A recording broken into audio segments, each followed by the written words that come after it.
We do that, and we are recording. So welcome everybody to possibly maybe our first Canvas sharing, as we're all getting used to using Canvas and everything like that.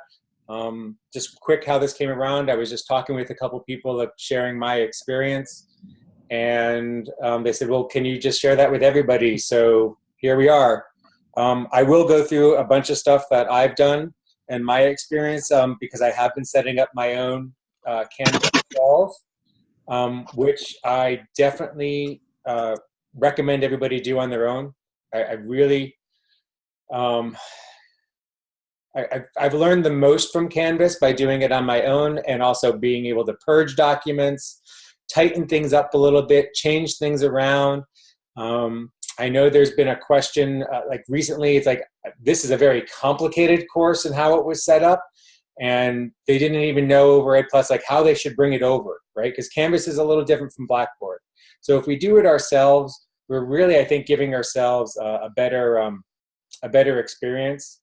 I will recommend that when it comes to archiving information, so those classes that you're not actively working on, let EdPlus move those over so you have the information. An example of that is I'm not currently teaching the ethics course, so I'll just have them bring that over to Canvas for me so that I don't have to do that. When I teach ethics again, I'll probably end up looking at somebody else's shell, but I want the information because there could be stuff in there that I really liked and wanted to use, and I don't want to lose it. And you will lose it once Blackboard goes dead. Or it won't be very easy to get to, and you may not remember it. So you do want to move anything you want over. Okay, so I'm going to just share my screen and go through some things, and then we'll open up for questions. Okay, so my head will be turned towards my big screen now. So that's why I'm not looking at anybody. So this is what you see when you open up. It's your dashboard, and you can do your dashboard however you want. And later, I'm going to ask probably Jennifer to talk about maybe changing, because I believe we can change these blues and all that, those colors. So I'm going to call on her because I haven't learned that yet. We're going to do tabs. I'll call those tabs. But if you don't know, Canvas has courses over here.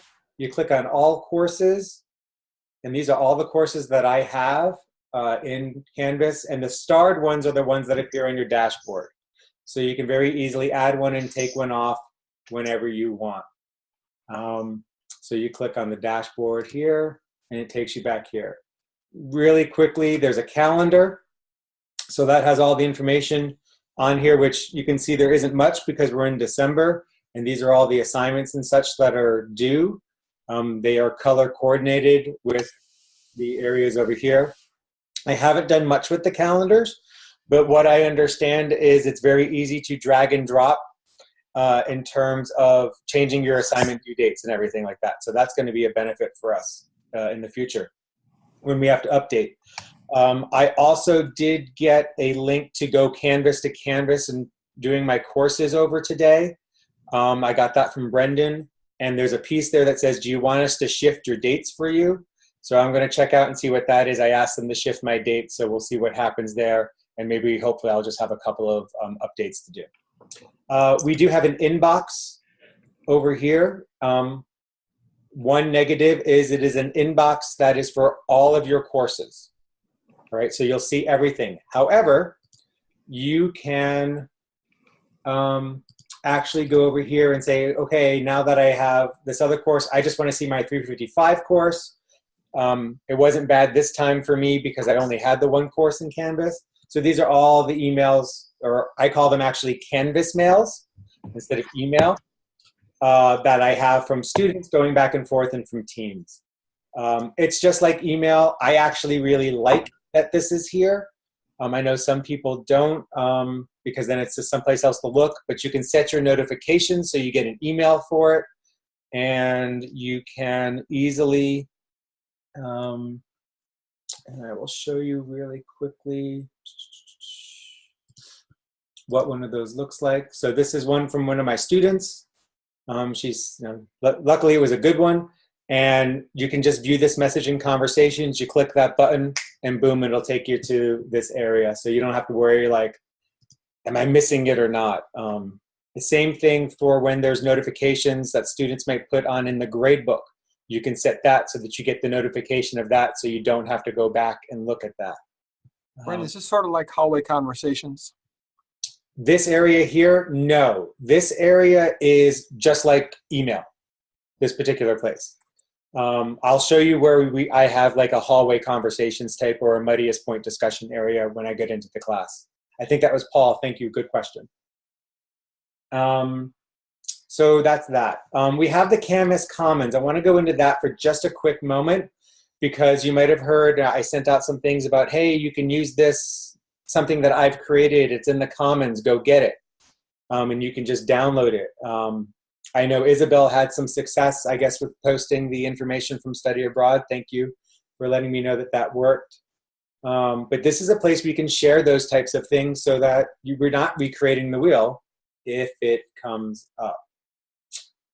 So I don't know why it's not. Okay. That's not good. It takes a long time to load. Sometimes it does. You can do right click. If you just noticed, I just did a right click to open in a new tab. You can have multiple tabs open in Canvas, just like we do in Blackboard. So that's really good. So here we are in the Canvas Common. And this is stuff everywhere. This is not just ASU, okay? So you have to remember, this is everybody using Canvas, not just ASU. Wherever, you can search by tag ASU, and these will just be ASU things in pages that have been made. You can see right over here, here's one that I made a while back ago for course evaluations. You would click on that. Unfortunately, you can, well, I don't know if you can see the page or not. I can't see the page because I'm the one who created it, but you just come over here, click on where you want to put it, import it into course, and it'll go into the course, and you can change it and do whatever you want for that. So this is just a little blurb I have for evals, and I put evaluations and FLIS for that one. Brent, when I was attempting to import, I could not see the text or anything of the page either, so Okay. I don't believe so unless someone else has figured it out. Okay.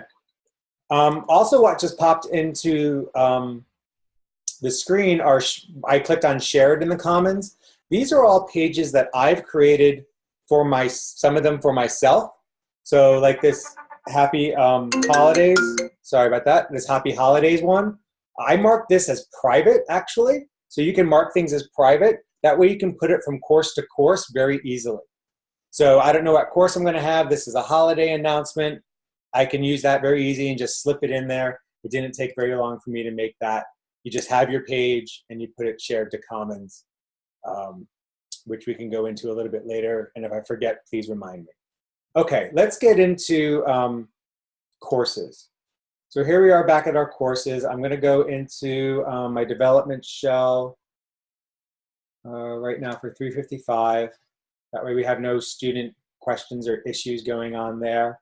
I think I can do everything.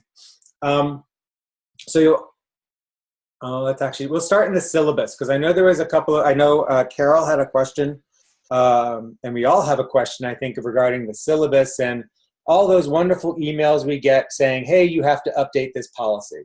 And I know we've been working with Brendan to get the ASU course policies. So there is an ASU's course policy link that will go into every single one of our courses. All right, so these are things that we don't have to repeat in our syllabus.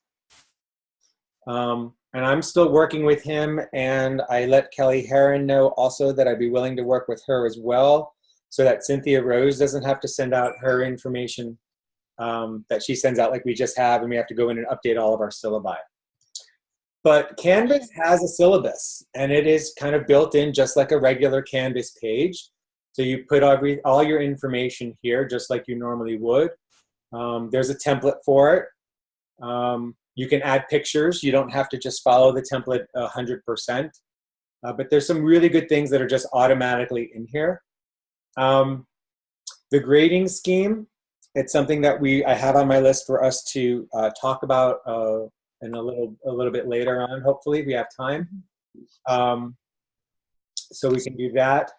But you want to make sure you have your grading scheme in there, how to submit assignments, grading procedures. I put my late policy, how to communicate. So Paul, I use a muddiest point discussion forum instead of a hallways. Email. Here's the ASU online course policies link again. And then Carol, to answer your question, I update my paper syllabus right now because I don't know what we have in here, what we don't have in here, what's changing. And I just call it a downloadable syllabus that says with important information and guidance so that we are just completely covered. Just in case something is not here, it's in there. So I just am covering all bases there. Okay, Brent, I have a question for you. Yes, so we cannot rely on the information that's given in here in Canvas for the general ASU policies. So you are recommending, if I hear you correctly, that we still put these points into our syllabus, right? It's not that we can't rely on them. I think everything that's in there is correct right now. I mean, I haven't checked it or anything. Okay. But we know they're very busy. I don't want us to be reliant on it at this moment because we know they're very busy with lots of conversions, and it might not be top on their priority list where it's a top on our priority list to make sure that it's correct. Right. So I'm just kind of covering all bases. You know. Gotcha. I'm going to assume that it probably is correct, but I don't know that it has everything that I know that I would like to see in there. Mm-hmm. You know, I want every policy, you know, that has to deal with anything that is university-wide to be in there, because I think for me it's a waste of time for us to be going into all of our syllabi and then remembering when I go back to my 345 for ethics, which I haven't taught in 2 years, which version am I using, you know? So it's bad enough I have to update 3 of them right now for the 3 courses that I'm actively teaching. So that's why I do that. And then you're welcome. Thank you. And then a little syllabus disclaimer. And then it gives them, this is great. It tells you everything here. Here are all the assignments of what they're going to have to turn in. Notice this last one down here doesn't have the gray and it doesn't have a due date. That's because that is a non-submission assignment that I use to make grade adjustments based on final grades with peer reviews and such that I do with this course. So we can do that just like we could add a column just like we could in Blackboard. So that's that. So that's the syllabus, and we talked about that. Any other questions regarding that piece of it? It's very easy to set up for the most part. It's a template. It looks like you've had a question here on what gets displayed on the calendar. And what gets in the chat, he had a question. Oh, okay. Thank you. I'm not looking at the chat, so thank you, Jennifer. Yeah. So just. Yep. So what gets displayed on the calendar is any due date. All right, or any task that is created, whether it's created by you for yourself, which I haven't dived into tasks at all. So all of these are just automated pieces that are loaded in here because the assignment says, you know, my syllabus from all of the courses that I'm teaching, okay, are saying these are the due dates. So that's why these are all here. And these are the 2 classes that I was teaching, a couple of sections in 355, and then the section of 482. So that's a good question. And we'll get into that a little bit more when we talk about how to do discussion setup, because I have a special way to do that so that we can get 2 due dates on the calendar. Were there any other questions that were listed there that we didn't get to? Thank you for that. Okay. Well, I have a question that is kind of related. Okay. Hi, Mai. Hi. So on your left-hand panels, there are some items that are kind of grayed out. Do students see that? Okay. Are you talking about the in left the course? panel So here, go back. No, go back to the course. Go back to the course. Okay. So what that means? Do they actually physically see it? Yeah. So see, like assignments are grayed out, right? No, they don't have access to this. Okay. But only if it's dark do they have access, but we have still added the access. Okay. So for example, like discussion, you have to turn them on so that your students see that, right? No. Well, yes and no. You don't have to turn them on for them to see them here, right? This is the page of, so I'll go into that. This is the page of discussions that we have. Okay. So, and this is showing, you know, what type of discussions, because this is a course in the past. The students see this all in the modules. Okay. So here is where they'll see everything and that it's active for them to see. So you can have discussions or assignments or pages that you've created that you don't allow your students to see, because the only way for them to see them is if you put it in a module. Got it. And when I do my building, I always build through the modules. I don't go to a page, the pages tab, over here in pages, and build my pages. I do them over here, because if you take it out of here, you have to unpublish it, but it doesn't mean it's gone. It's still over here in pages. Okay, so that was a good question. So yeah, all these are just grade because students cannot see them. I cannot tell you if students see them in their grayed out or not. I don't know that answer, but I know they don't have access to anything that's grayed out. So are those pages then a good place to like do the mass actions, like, you know, mass changing the due dates or changing the type of assignments and everything? Or are they just a simple collection of everything you've had? So here, pages are just that. They're just pages. They're not assignments. They're not discussions. No. I mean, like, for example, if you click on the grade out assignment, right, you see all of your assignments. Correct. You'll see all of your assignments. You'll see, and how they're grouped also. So Dave, Right. I'll talk about this because Dave had a question about this that he sent me about making groups and stuff like that. So Canvas automatically has like assignments, discussions, and I think quizzes possibly. You can change all of those, right? So I changed my grouping so that I have assignments, I have discussions, I have the peer review, and I have perusal, which is my readings, and then I have one test. So those are my main groupings. So Dave, to answer your question, yes, you can create groupings, but no, you can't separate them out in the gradebook like we could in Blackboard. Like we had a little shortcut we could create. I just want to see the discussion portions of it, right? You click on that piece and you see just the discussions. You can't do that. You can, and you do get a summary of, I want to go into the gradebook so you can see it, but I don't know if we got FERPA issue there probably. So let me go into the other course, the dev course. So like when you go into the grades, let's see what it just lists everything out in chronological order, okay? And you can't separate. I'm not saying I just want to see the assignments, but it does give us here a summary of what they earned in that area. So what did the student earn in discussions, in their peer review assignment, in their perusal assignment, in their actual, like for this case it's team assignments, and in their tests, what percentage did they earn? So we do have that. So I know it's not really what you were looking for, Dave, but that's all we got.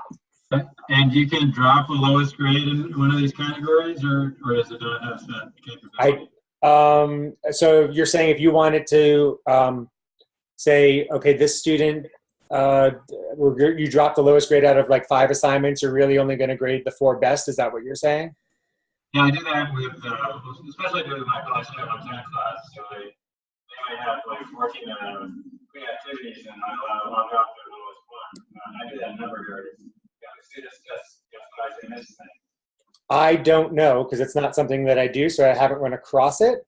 However, there is a link in the chat that I put in called the community.canvaslms.com, and it looks like this. And this is really a great place for us. You know, I want to give kudos to Brendan for the stuff that he is able to do and figure out, but he's learning right along with us. And there have actually been times when I've said, hey, here's the answer for this. Because you can just come in here and share ideas, join different groups, you can post ideas up, and, you know, vote for things to be fixed and everything like that. So when you log in, it'll ask you how you want to log in, and you just say asuinstructure.com, and it just logs you in through your ASU login account. So this is really great. You can set for notifications for this, and this is how I figured out how to do the discussion posts. And that link, again, is in the chat, but it's community.canvaslms.com if the people who will be viewing this later cannot see that. So good segue. Okay. On the grades thing that you were where you were before, Yes. and maybe you were gonna just go to this next, but the can't you use the? I wonder if you can use the filter. I don't know where that is on the screen where you are, and filter by what's it called? The assignment groups, because you can create your own assignment groups, and then you can filter by them. So. Well, I know you can do your assignment groups, which are like discussion, peer review, perusal, assignments, and tests. But I have not figured out, Jennifer, how to change that. Because you can set up, I'm sorry, because you can set up your own assignment groups. Here we go. So maybe a perusal, a test, and another thing, whatever, you want to create your own, like a group called drop one of these, right? Like you could create your own assignment groups, and then when you're in gradebook, you can view by assignment group. Possibly. I'm not sure, but Dave, I was wrong. Well, I wasn't wrong, but here is something that can help. If you go to the cog on the right-hand side in your gradebook, it has a thing that says arrange columns by assignment group. So you can at least get all of the assignment group together. So if you click that, and then I go back to it, it says arrange columns by points. So right now, this is now by assignment group. So here's the quiz. Here are the 6 team assignments.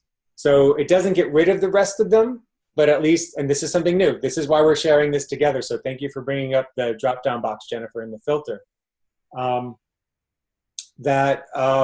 You know, you can do. So maybe that will help you with what you want to do, Dave. Otherwise, I think it's just going to require some additional exploration. I'm going to go back to due date because that's how I like it. Okay. So we talked about syllabus announcements really quickly. Just a second before I get into that, on the modules part, can you activate and deactivate modules so yes. To disappear at certain point in the class? Yes, and I'll show you that. We'll look at that in just a moment. I'm saving the modules kind of for last because that's kind of a big creation point. So when you do announcements, they'll show up here. I mentioned this in the one announcement that I did, that one page, to how to turn it into an announcement. I'm just going to do test announcement, and I'll get rid of it. Quick brown fox jumped over the lazy dog. Okay, I always put everything on a delay posting, except you can delay post it for a time in the past. So I'm going to do this for 3:20 p.m. today, and I hit save. It'll immediately post it, and when you look at it, it'll be on the top. This was the only way that I can guarantee that the announcements that I want are going to be in the order that I want students to see them. So that's why I do that. And then I'm just going to delete it because I don't want it to be there because this is my development shell.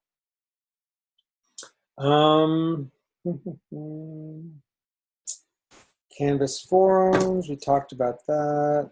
I do recommend that everyone have a development shell. So I'm going to go back to the dashboard. You know, these are my development shells for my 481 and my 482. I also have a master for 481 right now, which I'm sharing with other faculty. And we're going to kind of use that as a way that I know some other faculty have done, I think, 350, OGL 350, so that, you know, there's continuity, especially if someone new is coming to take the course. It's almost completely stripped, I think, of my name or anybody else's identifications, with some highlights so that people can just come in and make it their own. And then I have my own development shell that I copy from all the time. So right now I'm waiting for that one to be copied. 482 will also become a master. So I'm going into 482. Notice we're on the home page now. I haven't updated my welcome announcement yet for this course. I'm still developing it. I have an assignment notification. It's just saying that I created this assignment. You're going to get these notifications about announcements you make, notifications from students and stuff like that. You can click on it. It'll take you immediately there. Or you just exit out and it goes away. So that works too. So let's go into modules and do some exploring. So you can, you know, make your modules smaller so that this is all you see. And I start off with a Let's Get Started module, which is module 0. And this will be the same. What's really great is I can actually import this into another course. I can export this and put it into another course very, very easily. So, and then you just have to maybe fix up a couple of things. Again, this is just things that I like to do and have here, and this is always at the top, so students will always get it. Just a quick interjection. BlackBoard, you cannot export assignments. You can export other things. Can you export assignments with Canvas?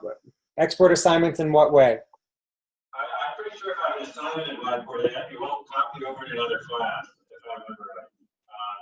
Everything copies over here. You can copy everything over from course to course.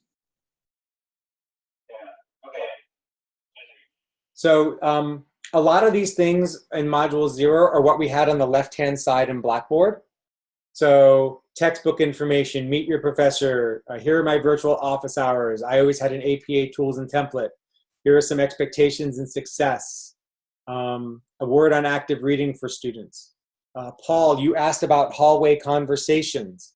This is where I put it. I call it my Muddiest Point discussion forum.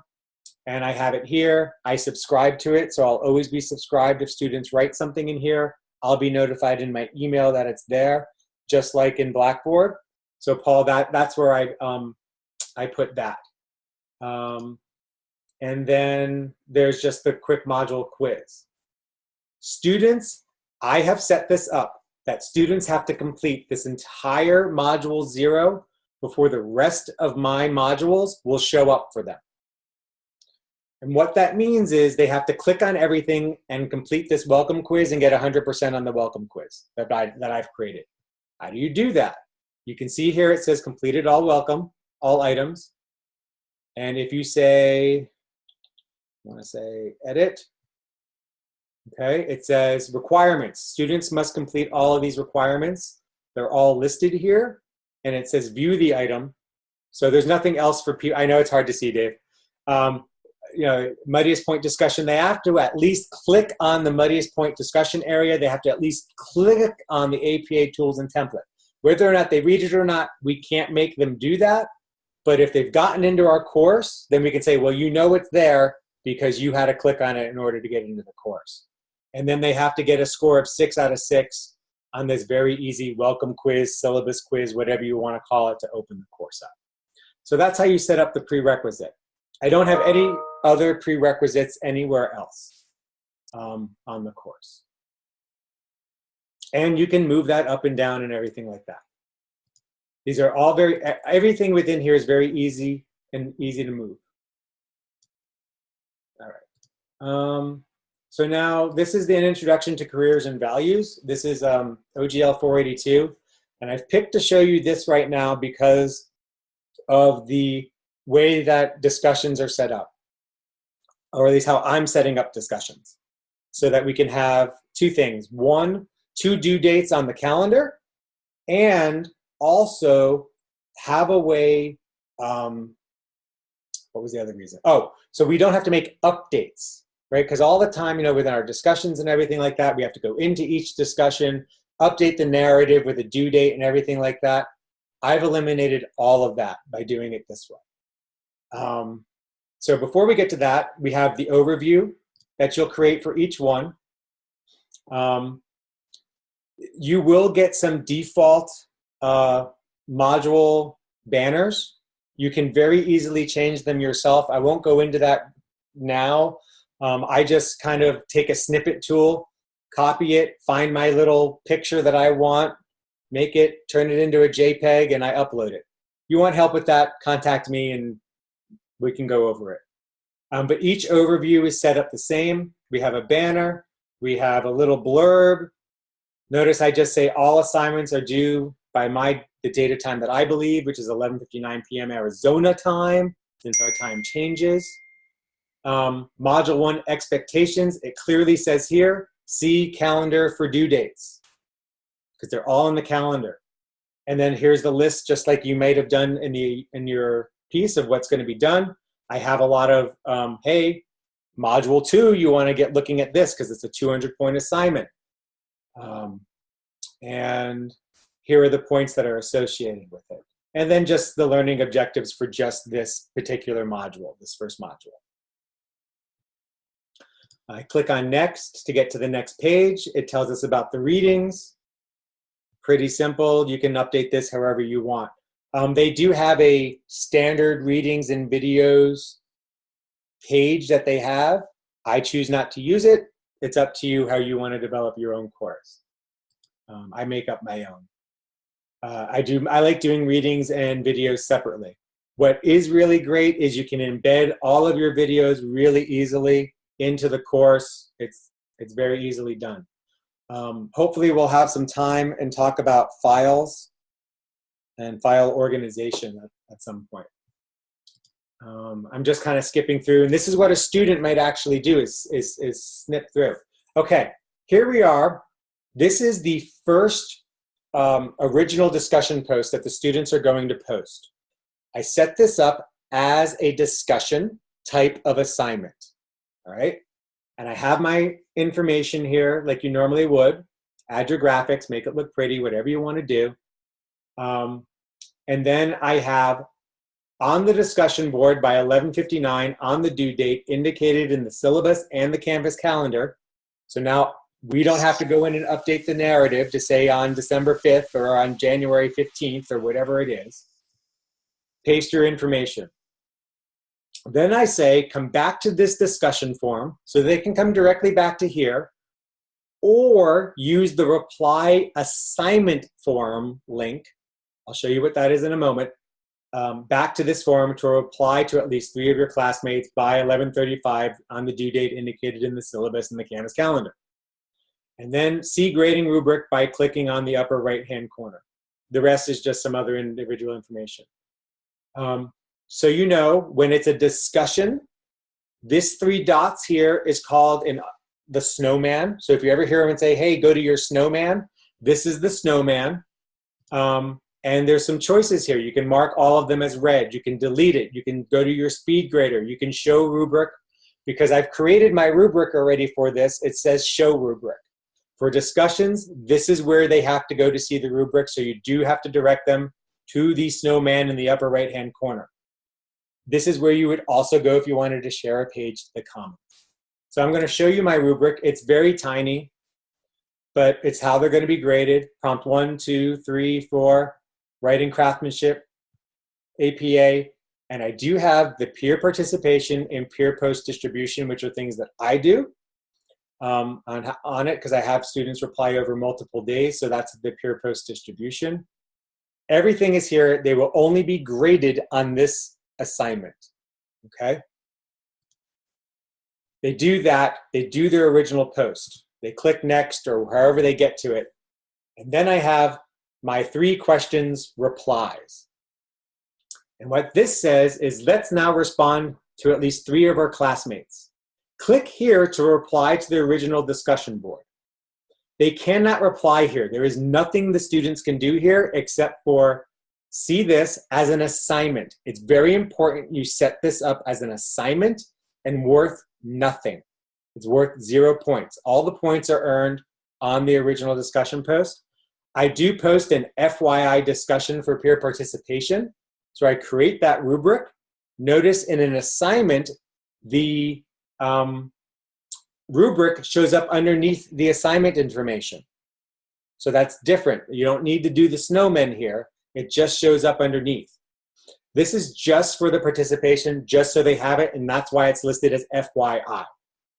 Right? But there are no points associated with this. Please also understand at this point, I have not actually done this with a class. This will happen for the first time for me in spring B. All right, but this is the best practice that we figured out based on all the forums and everything that we've read. I have one of the really great things that we can do is we can interconnect from other places. So I went in, I'm going to hit edit here so you can see how I did this. And I highlighted click here to apply to the original discussion board. And over here, we can link to links, files, or images. So this is linking to a link. I am linking to the assignment called Module 1-3 Questions Original Post. So you don't have to do anything else. That's all you have to do. The question that we don't know is whether or not you have to update that this might be one thing we have to update. But it's only 3 updates that you have to do, or at least in my case, because I only have 3 discussion questions. Because when we copy the course, I don't know if this is going to take me to the original one in my development shell, or if it'll take me to the one that's in the class, the new classroom. I just don't know. And when I looked on the forums and had conversations with people, it wasn't very clear. So that's just something to be aware of. But we click on original discussion board, it brings you right back to that discussion board, and they can go in and do their replies. And then when you go and grade it, you grade everything. And the grading part, when you use Speed Grader, looks very much like what it looked like for Blackboard. So there's not that much of a difference. From down under, Brian McCormick sent me an email and said to be aware of multiple files being uploaded in Canvas. I guess you don't see them as easily as you can in Blackboard. And he said when he looks a little closer, there was a message that said, make sure to selecting which one to view. I haven't done this myself, so I don't quite know what this looks like, but just be aware that if you have people that are putting in more than one submission, which I know I try to only have 1 submission per assignment, that you might have to look a little deeper for that. So that's just a word of warning there. Hey, Brent, can I ask you a question? This is Paul. Yes, Paul. So right now we're on a page that looks like you're somewhere in a module, maybe 2 or 3 days into a module or something like that. Is that correct? Yeah, sure. So in Blackboard, I would organize things by, within a module, I'd have like a little folder for each day that an assignment was due. Okay. And I'm trying to figure out what's the organization of how the assignments flow. Like, let's say you have something due on Tuesday, something due on Friday, something due on Sunday, however you want to do it, something like that. Sure. So how are they seeing that in this? Or is it just a matter of going, like I'm confused in the distinction between this view right here that we're looking at and the one that you were just in where we were kind of page forwarding from assignment to assignment. Were we going from assignment to assignment to assignment, or what was going on there? Okay, great question. So this view here, Paul, this is as close as we're going to get to our course content, right? And I create module folders. So I look at this module 1 here as my module folder. You can't do folders within the folder type of thing. Does that make sense? So yes. You might have readings, and you might have some readings in one folder and then some readings in another folder. In fact, I just had that happen, and I'm going to skip down here to module 6. I was just doing this today. So I have my module readings here, and in that I had other subfolders for my SMART goals and my Gantt charts and my flywheels and BHAGs. You can't do that. So I just created a separate page. okay? What we're seeing, what you were seeing when I was tabbing through was just this order here. So so I was in questions original post. It then takes me to the next thing in line, whatever that is. Now, if I don't want that to be questions and replies, which in this case, this is the last thing I have. So let's say I wanted flywheels and BHAGs to be before Gantt charts. I would switch it there. Then as the student goes through, I'll go to readings really fast, right? Here's the readings. I click next. It now takes me to SMART goals. It'll then take me to the flywheels and BHAGs. It'll then take me to Gantt charts. If I come back to modules, you can see that's the order here that they are. So if you want a specific order for your assignments to be due, you have to put them in order here for them to see. It's very linear. So you didn't organize it by date, in other words. So they would just have to figure out by going into the module when things are like, or by looking at the calendar when things are due, Tuesday, Thursday, Friday, something like that. Well, I guess ultimately yes, but I do all of my information first, and then I have the assignments due, so it's in order. Does that make sense? Yeah. Okay, so that's how I handle that, is I have all my information first. If I go to, let's see, if I go and show you this course modules where I have like readings, I did set it up like that. Here's a discussion board for class introductions. I want you to do that first. So that's first in my linear. Readings and conversations. I want you to start your readings now and do that. And that's going to be the first thing that's due because they're going into perusal and doing things. Then I added my web resources, some more information on teams, and then do your quiz on individual teams. Here's the project overview, and here's your first assignment for the project. And then here's the next assignment after that, which is the little fun assignment for them to do. And you can see the due dates there. And right. They change. Like under Module 1, Team Quiz, that has a date of October 15th, and the points are available. Correct. And of course, at the bottom, you have the do's and don'ts, and that's October 19th, the last item. But you put the date in and the points in, and then the students can see the due dates. Right. Thank you, Carol, for pointing that out. So Paul, that might help you out in terms of what you're trying to do in terms of the due dates and everything like that, because they are shown in here. So you can see these dates have March 18th. So yes, I have figured out my schedule already for this assignment. If I'm going to build it, I'm going to build it for what's going to be, so I don't have to redo it. This is the March 18th date. This original post is going to be due, and it's going to be worth 100 points. Brent, I have a question there. Yes. If you said you don't have any prerequisites for the modules or assignments, so if, for example, for some reason a student misses the due date for this original post, can they still do the replies without doing the original post? You know, I don't know. I think the answer is going to be they can, except just like in Blackboard. So I have this set that they can allow threaded replies, and users must post before seeing any replies. So they will have to do some type of fake bogus post, and they can then go in and do their replies. All right. Okay. Thanks. I don't know if that changes because we have the other link in through or not, but it's just like in Blackboard. They have to do something, even if it just says, I'm posting this so that I can get at least my 30 points, you know, whatever, that's fine. Depending on your late policy, will depend. And then when things do get turned in late in your grade book, it actually does show up as red. It does change color. So Brent, is there a setting there that does not allow them to post late? Or in any assignment, does it, like in Blackboard, you can say, you know, don't accept submissions after due date? I don't see one. No, I don't see one. Go down. Go down. Let's see. I mean, you can, well, what you can do is you can hide it. Like if you don't want them to do it anymore, you can just hide the assignment from them, just like we could in Blackboard. Okay, thanks. But otherwise, I don't think so. They can't freeze the discussion boards. They can't get in. They can't get in a read-only mode. it'd be nice and nice for sure a discussion. Can't do this in Blackboard. You know, it's read it but not participate after a certain point. I didn't quite catch all of that, Dave. Did you? You got to put a discussion board in a read-only mode past a certain point, so they can't participate, but they still have access to the comments and the conversation.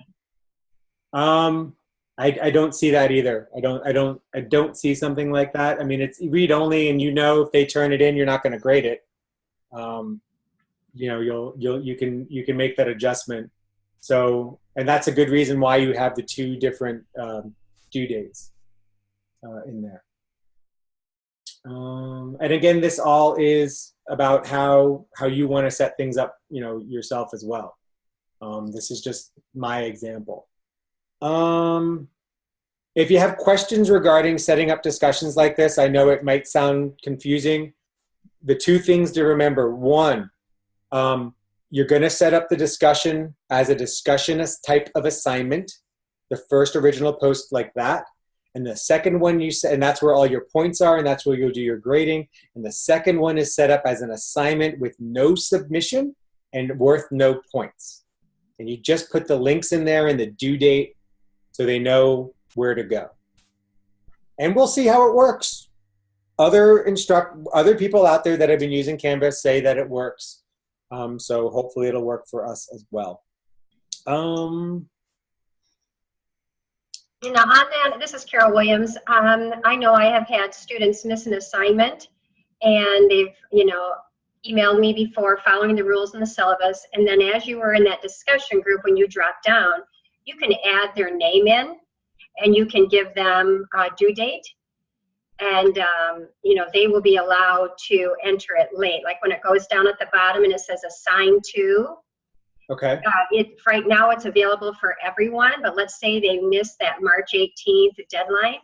You can add their name, and you start to type in their name, and it will go to the grade book, and usually their name is there. And you just click on it and then say available from this date until that date. And that's how you treat students individually. And, you know, if you want to go back and say everyone, you know, can have an extension, you wouldn't have to type in an individual student's name. Okay, great. That's a great tip. Thank you, Carol, for sharing that one. That's exactly what I was hoping for. We'd have these types of ideas where you put the new due date here also, and then when it's available for it. And this is very similar to what we used to do in Blackboard as well. It's just a little further down. You can actually, I think, have these assignments due for different people, different groups at different times as well. I haven't gotten into any of that, but thank you. That is a great tip. Thank you, Carol. Okay, discussion setup. I mentioned earlier, like when you're doing your setups, how to do them. When I'm in Blackboard, if everyone remembers, you can, does everyone know where the little HTML tab is? I recommend transferring things as HTML. And you come into your editor over here and you just copy it in. This way, your videos come over easier. Everything just seems to come over easier for me when I use it in the HTML. You don't have to know HTML. You just have to make sure you click on HTML editor, copy and paste, and then click back on the rich content editor. And then you can manipulate it as you wish. And one thing to remember, it will show like, oh, I had this PDF or whatever that you want students to read. You have to make sure that's in your files over here, and you will have to reconnect it, of course. Otherwise, when you click on it, it'll try to actually go into Blackboard. It's really kind of funny. And it'll ask you for permissions and stuff like that. So that's that. And I think now's a good time to go to files. So just like you had asked earlier regarding these grayed out pieces, files will never have, oops, hold on. Let me just save this or cancel it. Files are your files, okay? And these are the files for this course, all right? We have a file that's like kind of outside of Canvas. I think the only ones we really need to be concerned with is this course. I have put almost my entire course in here, and I'm using 1% of 2 gigs. That's including pictures, documents, PDFs, Word documents, everything. Again, this is my organization and how I'm doing it. This main organization is your main folder. I then break it up into different folders. So I have my APA tools folder, and these are all the tools that I provide the students on how to do APA. If anybody wants these, I'm happy to share them for you to use in your courses as well. Just send me an email. These are the articles. This is something that's kind of also different from all the courses that I've developed as I go through. Again, this is my decision to say I'm going to have all my articles in one spot so I can find them, or if someone copies my course, they'll be able to see them very easily where they are. Again, done out by module. Click on one, there they are. To upload is really simple. You can either, let's see here.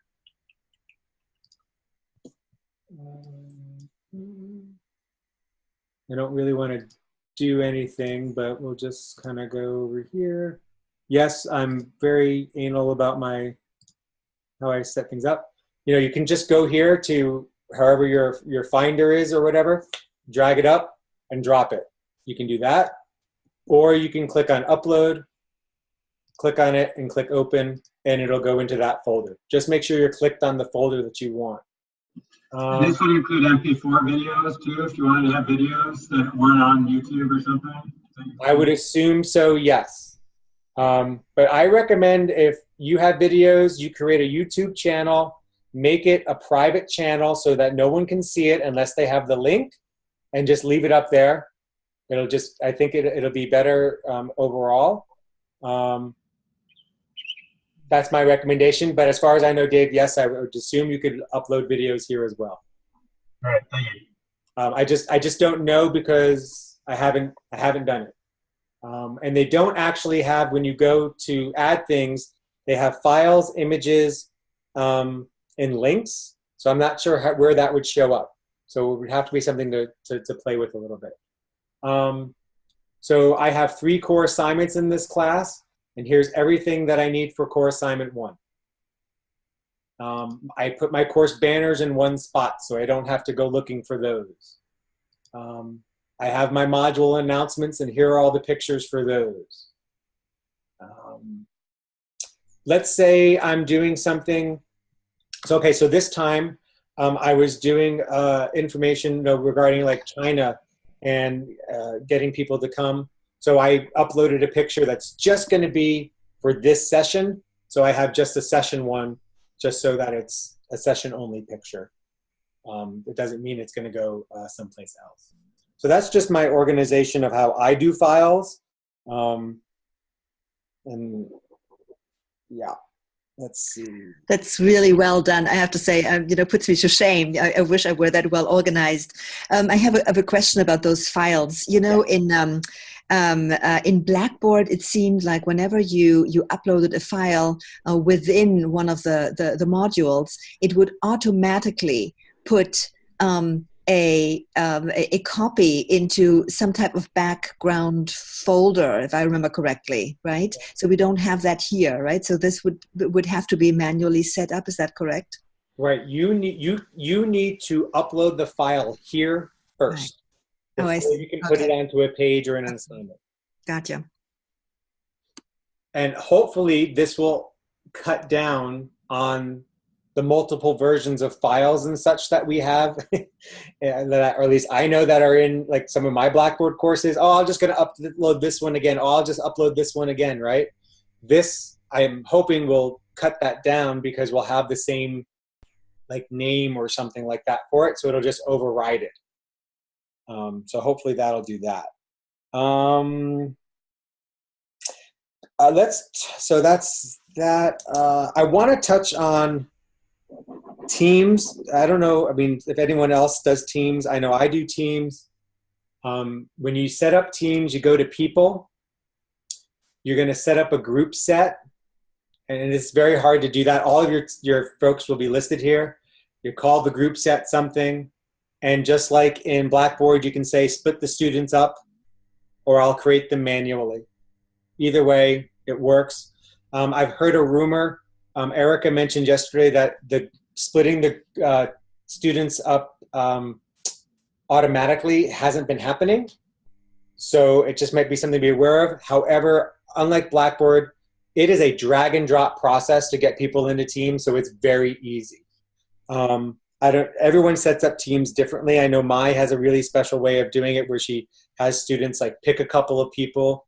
I do mine completely random, except I do look at my class rosters and what program students are in, because I don't want to have non-majors all together.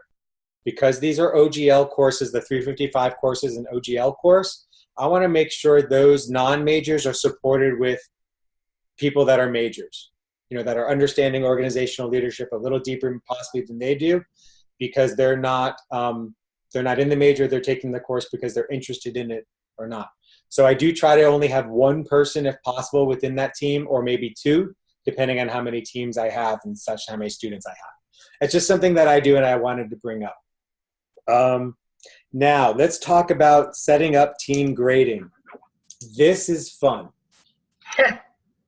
All right. In Blackboard, if you remember, just so you know, if you have to leave, I'm good to keep going. I'll keep talking. So if you need to leave, hopefully we won't get cut off. If we do, I'll start a new one. Because it's 3:58. You set up the team grading, and in the assignment, there's a little click button that says how you want to grade it.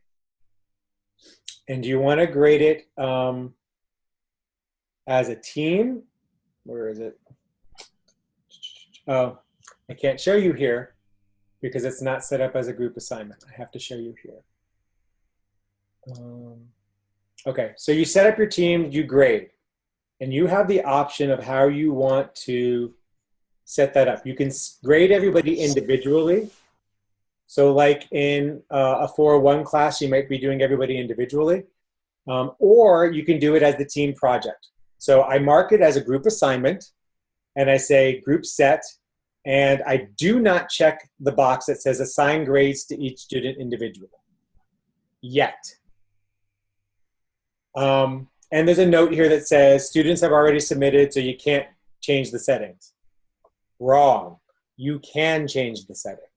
Why would you? All right.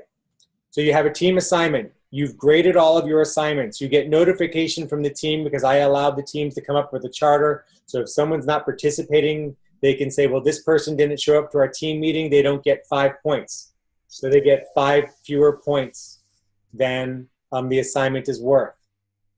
So I come back into here after everything's graded, and I also hide the column so students don't actually know their grades until I release all of them at the same time.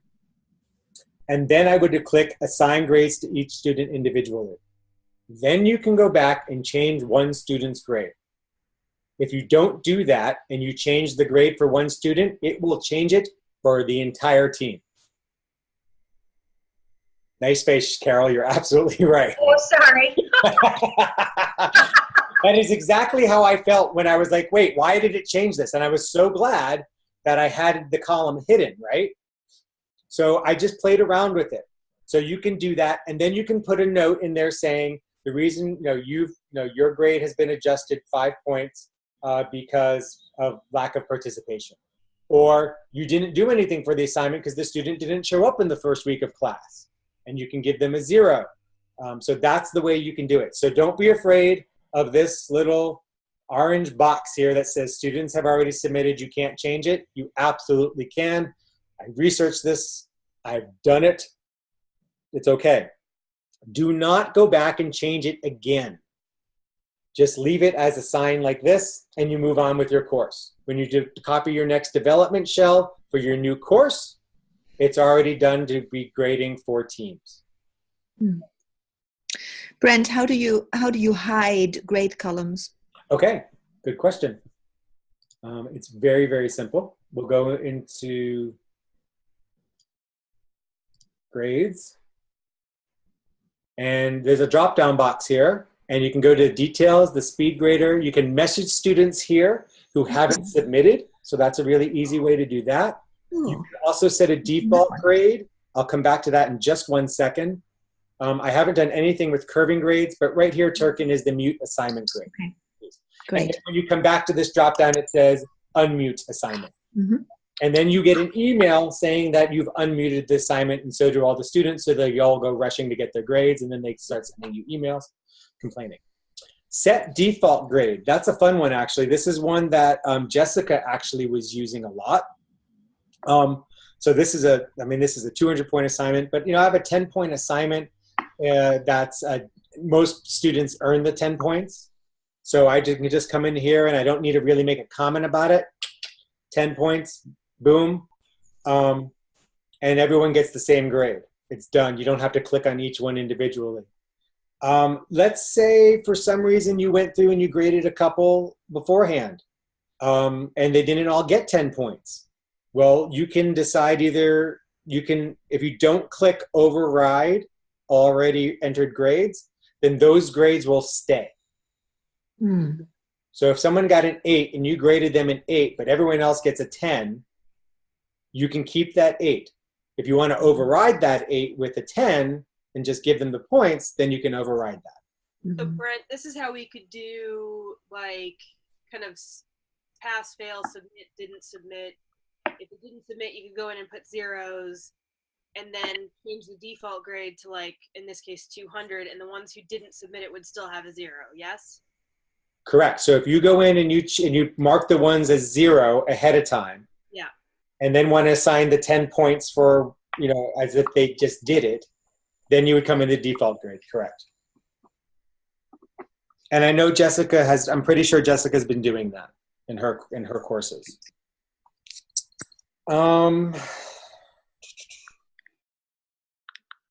Grading schemes. So when we talked about grading schemes a little bit earlier. You go to, really fast. If you want to manage your rubrics, you come into outcomes and over here manage rubrics, and you can manage the rubrics that you have. Anything that's here that's pre-created, I delete. I delete any rubric that they've created for me already so that I'm not confused because I'm not using it. In your assignments, there'll be assignments already pre-created for you. I just delete them and I start all over again. So it's my own. If you come to settings, and you can see here grade scheme. Brent, can I just offer a comment about Yes. the rubrics? If you don't want to go through those steps to get to your rubrics, I added a link so that I can go directly to my rubrics. Oh. And I have it in its own module, but I'm the only one who can see it, and students can't see it. So at least when I'm in there, managing the course, and I'm looking at all the modules, I can quickly get to my rubrics without having to, anyway. Just an idea. My question is, how did you do that?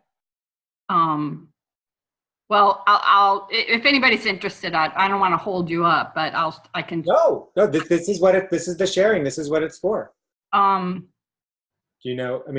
it's too complicated for right now. No. It's not that it's so complicated. I would have to share my screen, and we're already looking at yours, but I'll. You set it up in modules, Jennifer? Not as modules, just as one module. So I put in here, I'll just go to my screen and try to go to share my screen. If I do that, will it? Yeah. You'll be able to take it over afterwards, right? Yeah. Okay. Let's see. I'm going to stop sharing. So now you should be able to share, Jennifer.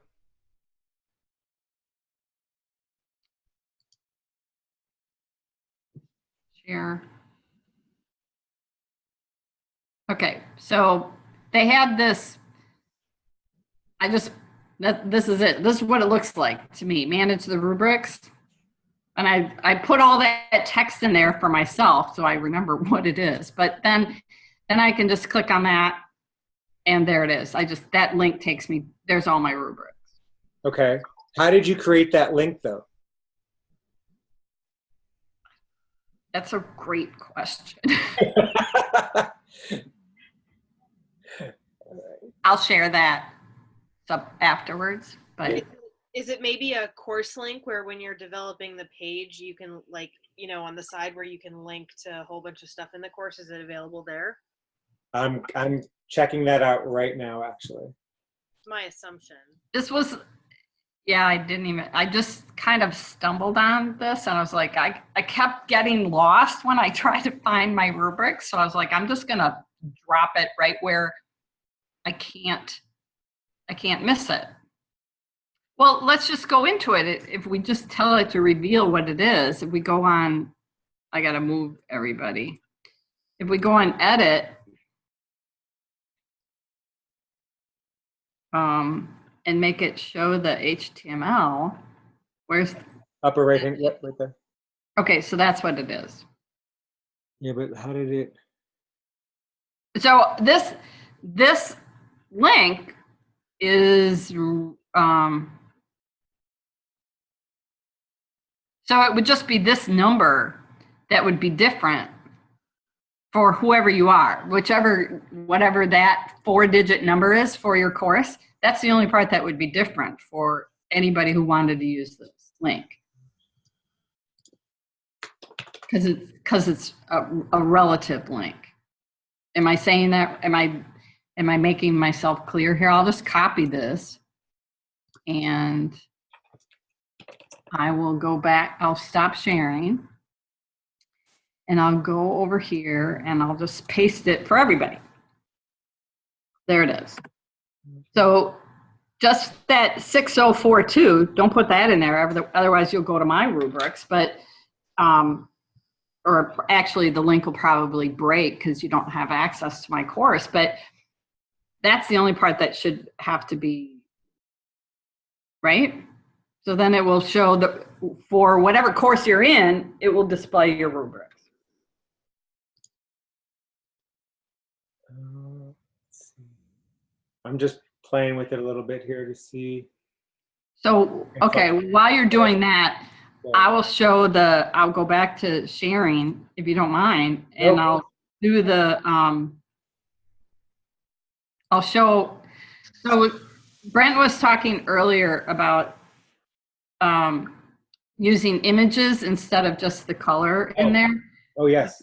Yeah, I can't stand just having, you know, different colors for those. I guess they call these things cards. So to do that, to be able to put images in here, unfortunately, you have to do it for each course. So in the course, it's under settings, feature options, and it's this, enable dashboard images for courses. You just have to turn that on. And then once that is turned on, then under course details, under this image, this section will allow you to access it. And if you want to change it, you just, you know, you just go here and put whatever image you want in there for your courses. Then the other thing that Brent was referring to, I don't have it set up. I'm participating in this online meeting using my ASU laptop, and I didn't run the thing that I'm going to tell you about next. I didn't run it on the laptop. I did do it on my own computer, but it's just a Google script or a Chrome script rather.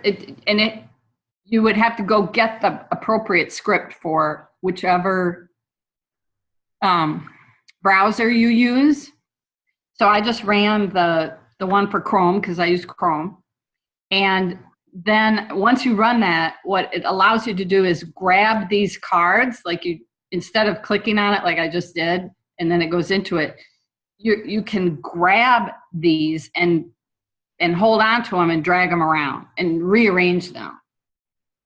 And that might or might not be a big deal, depending on how many courses somebody is teaching at a time, or how many of your courses you like to see on this dashboard. If you want to be able to, because the way this dashboard fills up, you don't get a say in where they're placed, but this script that I was referring to will allow you to move them around. So if anybody wants that, let me know and I will email you that information. So Great. Thank you, Brent, for allowing me to. Yeah. No, that was great. That was great, Jennifer. Thank you for sharing. I just can't find where you put that. Where the first place you go for setting the enabled images thing. Can you, I missed. Oh, okay, I'll show you.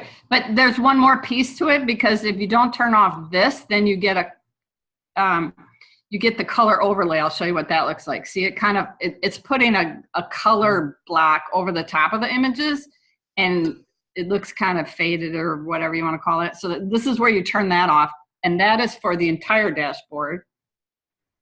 But where you actually turn on the capacity to use images is in each individual course under settings. Yeah, in each course you need to do this. First you go to feature options, and you have to turn this on, and all this thing is just to do that one thing: enable dashboard images for courses. At least it has a really recognizable name, right? Enable dashboard images for courses. So you just turn that on, so that's great. And then over here on course details, instead of whatever you have showing up where it says image, it probably says no image allowed, or I don't know, something like that. As soon as you change that, then when you go to course details, it'll clearly indicate something in this area that indicates to you that you can upload an image.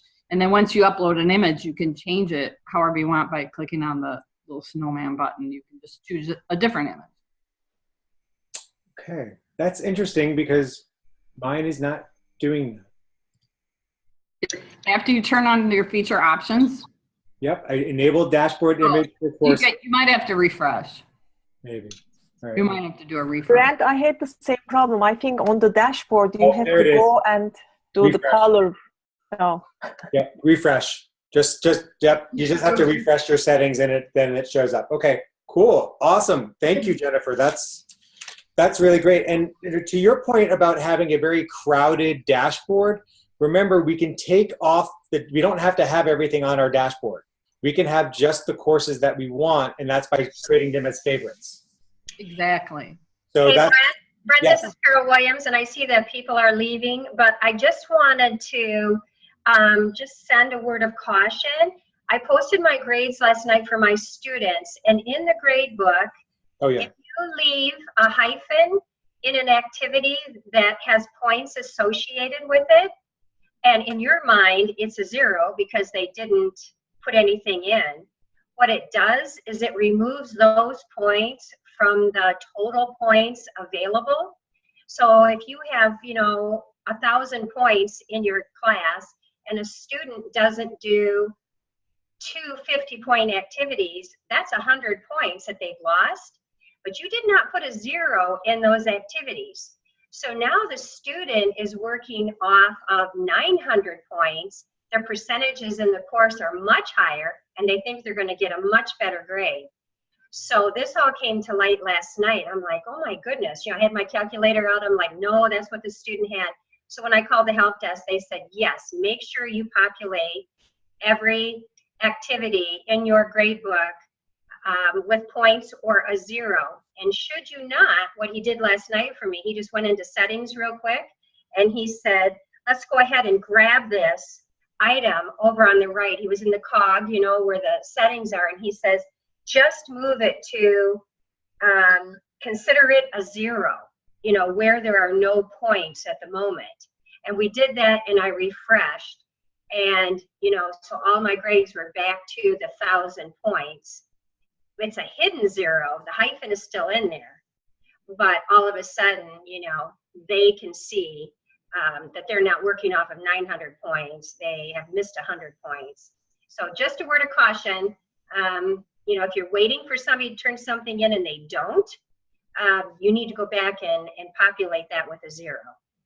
Right. Great, Carol. Thank you. I actually, as you were saying that, I went over to the cog and there's a spot here. I'll just point it out again where it says treat ungraded as 0. Yes. So that's a real quick fix if you're getting ready to post your grades or you've already posted them. You don't want a student to come back and say, well, actually I had, 90% and you're saying I had 80. You're like, uh-oh, wait a second here. right. And then Carol, you had something else regarding assignment questions? Yes, I went into Assessment questions. Yeah, it's just, I won't take the time now, but it's not that difficult. I wanted to change quiz questions for my spring A class. Oh, okay. Yeah, I worked with that and I just had to, go into edit and I had to just figure out what to do. And so it's all doable. It just, again, you're working around and the help desk is wonderful. I mean, they can jump into your course real quick and say, whoops, this is what you're missing. So it's all doable. Okay. No, excellent. Yeah. So yeah, you can, I mean, just like, we can change stuff from time to time and as we go through. And if you want to stay, I'll continue talking about the last couple of things here, which I was starting to talk about the grading schemes a little bit, which was here in settings. I'm going to stay and I'd love to hear about the grading schemes. Okay. Yep, So, okay. So we'll just keep going because it's still recording. Okay. So you come into your settings in the course, and down here it says grading scheme, and it says enable course grading scheme. And this is important because, I didn't realize that it had this pre-populated grading scheme. So this is the one that I'm using for my 481 and 482 course. You actually just have to set it up for each one, and just say select another screen one. And it has like this ASU grading one, like this is like an automatic one. But I have my A- start at 93, not at 94. So this isn't going to work for me. And that's the default. So all you need to, so you can either click on use this standard or, how did I do it? Click on manage grading schemes and then you add one. And just like we would build it in Blackboard, just build it out, save it, give it a name, and then it'll be available for you to choose in your list. So truthfully, I don't know. Somehow there's a nursing grading scheme in my stuff or in this area, and this is not something that you can delete. You can't even delete. Oh, I guess you can delete your own. Hold on. Yeah. You can delete your own, but you can't delete anybody else's, it looks like. Like if like this nursing one, I can't delete that. Someone has somehow blocked that. So it's just something to be aware of. I know Jessica had some issue with grading schemes at one point. So I just wanted to make sure to touch on grading schemes.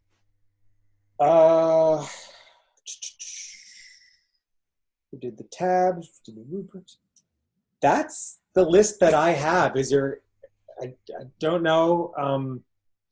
Only other, I mean, again, the last minute tips, I do still recommend, again, transfer your own courses, use this Canvas LMS community, and we can use each other, to support each other and questions that we have. I know, and the help desk. I mean, my understanding, it sounds like, Carol, you're using the help desk a lot with Canvas, and it sounds like they're kind of up to speed. Is that correct? That is correct. Okay, well, that's good to know, because I haven't been going to them thinking that they don't know anything yet.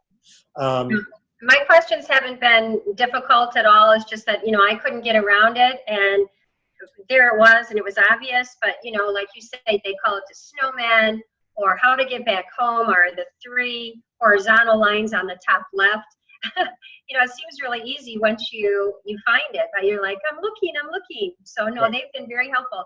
And at all hours. I mean, sometimes it sounds like Rhoda's doorman when they answer, they've been sleeping, but they quickly get it together. Okay. Yeah, and I know a lot of times Brendan has also said, hey, put that into UTO or whatever, and they can look into it on some things. I'm finding that the LMS communities are actually pretty good, and people actually do respond. So it's good stuff. Nice. Anyone else have anything they'd want to share? I mean, Turkin, I know you used it this time around, right, for your 300 course? No, not this time. I'll start with January. Oh, okay. Yeah. Any other tips for those of us that are left here? I know there were. Let me go. Let's see if I can see the. Want to see the. Oh, I know. I have a question. Brett, do you know, I know it says on there that you can shuffle your answers to say a multiple choice question, but I didn't see where you could actually shuffle the questions. So and that was a question I was going to ask the help desk. I don't know if anybody's trying to do that on their quizzes. I only have the one welcome quiz that I use, and I don't care about shuffling. Right. So I mean, I don't know. I think I'm going to say let's because I don't really have an example to go to. Do you have an example you want to go into and share your screen? No, I was just looking at my quiz questions yesterday, and I thought it was interesting. You know, like to say the first 7 questions, A was the correct answer that the computer chose. When I typed it up in Blackboard, you know, I could do A, B, C, or D myself. Oh, you can. You can do that. You can change which answer you want it to be. Okay, good, because when I reviewed, like, you know, module 1 in the quiz, it was like A was the answer, A was the answer for 2, A was the answer for 3, and I'm like, yeah. Okay. So now I do understand you. So let me go back to sharing my screen again, because I do understand what you're talking about. So I'm in the one little place here. I go to edit. A couple things you have to do. Here are the details about it itself, about the quiz and everything like that, right? Just like in Blackboard, these are the details. How many attempts can they take? How long is it going to be? Everything like that. Right. Then you go to the questions. And then you got to go to each question just like we would have to. So if I go to it shows details. See where it says right under questions? Click the show questions. Thank you. And then you can click on edit. Right. And then if I wanted to make, so this is the answer. If I wanted to, I can click here. You just click on the arrow. See that arrow? Okay. So you can list them out however you want and do your shuffling, and then you can decide which one you want it to be. And then it'll give you the option of putting in a comment for this is what you get for you when you get it right, and this is what you get when you get it wrong. So you can personalize that. This blue one here is everyone will get that comment regardless if they get it right or wrong. Okay? So I only did green and red, even for this one. And you can see I chose 3 correct answers for this question number 4. Just because it's you. Well, because there's 3 answers. And then you make them agree to the student academic policy.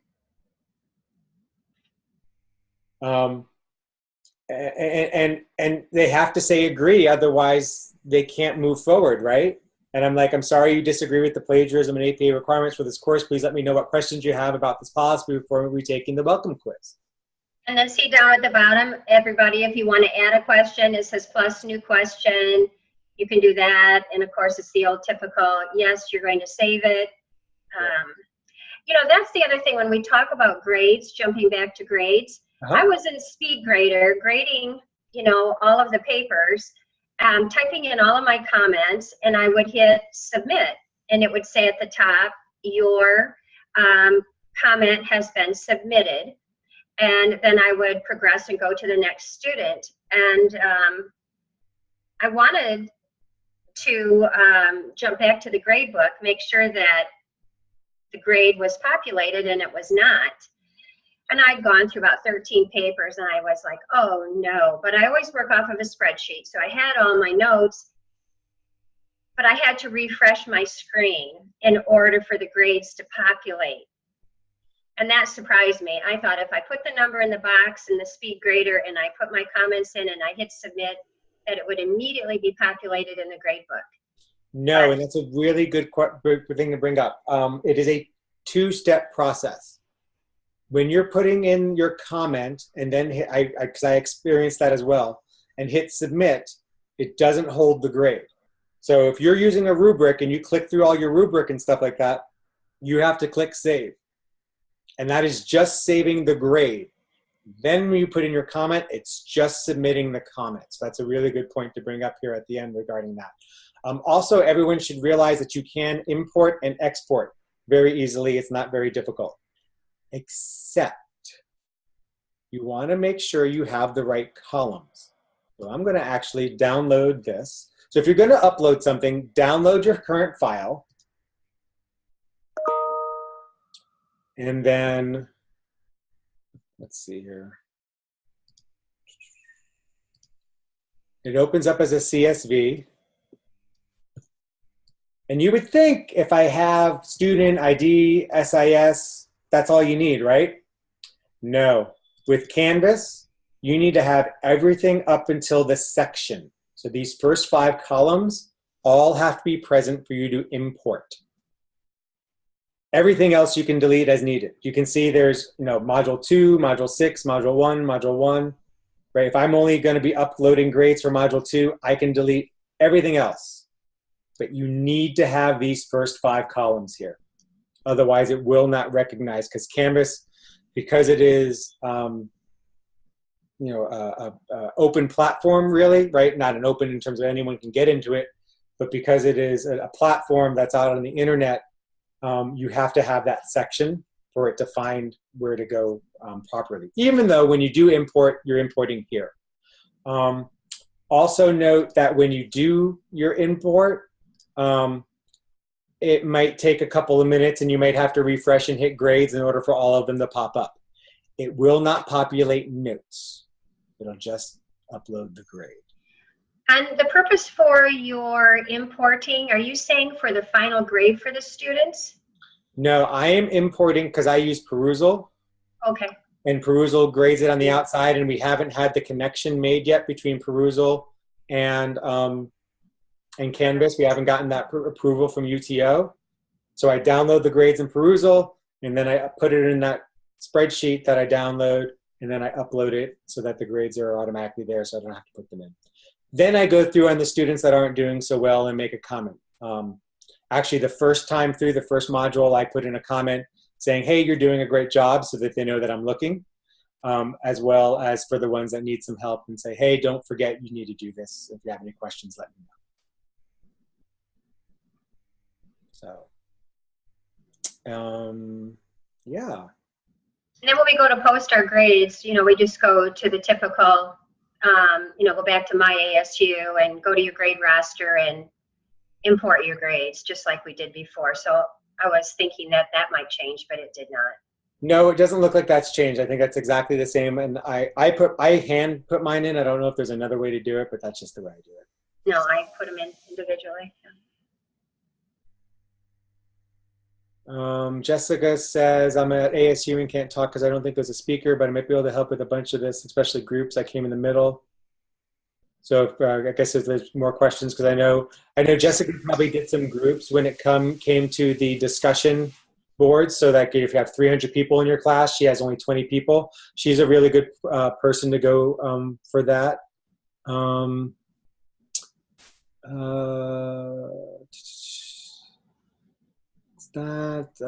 Jennifer likes to do half rather than 0. It's cute. I like that. Your personal touch. Ken uses YouTube. Dave. Okay, when you can't. It's okay. With your videos, I understand that. I do not need to leave. I need to leave. Okay. Great. So that's pretty much it, I guess. Hey, well, thank you very much, Brent. You're welcome. It'll take a while for this to process and everything like that, but we'll get it. I'll send out an email with the link to YouTube to be able to see this if you want to listen again for the last hour and a half.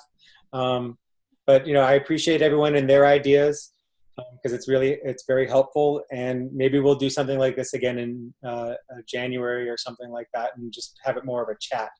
I know I kind of did a lot of the talking here, but no, No, until you actually use it, you don't have the questions, because I went to the ASU training and the young man that was doing the training was basically going through what you were on how to build a course. And I was thinking, oh, how lucky we are that, you know, we can ask Brendan and his team to do things, you know, copy things over, at least for the first go. And then, of course, you know, you were saying that you started from the very beginning. And so you do know, you know, the inside. I know a little bit. Good. Anyway, thank you for coming, and happy holidays to everybody. And if you have any questions along the way, you know, I'd be happy to try to help explore and try to find them using the resources that I have, or work with you to be able to see those resources yourself. So let me know how I can help. We're all in it together. Thank you. Take care. Thank you, Jen. It was fantastic. Thank you. Thank you, everybody.